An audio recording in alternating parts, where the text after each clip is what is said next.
For decades, we've been told it's genetic. It's just how you are. But this idea didn't arise from truth. It arose from convenience and profit.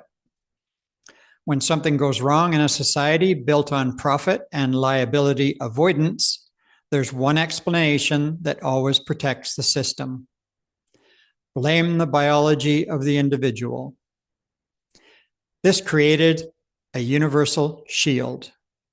Companies and institutions can't be responsible, and no one is accountable because your genes did it. But this narrative collapses under real biology.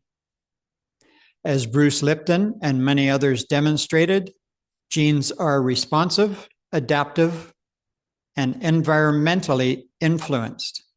These are switches, not sentences.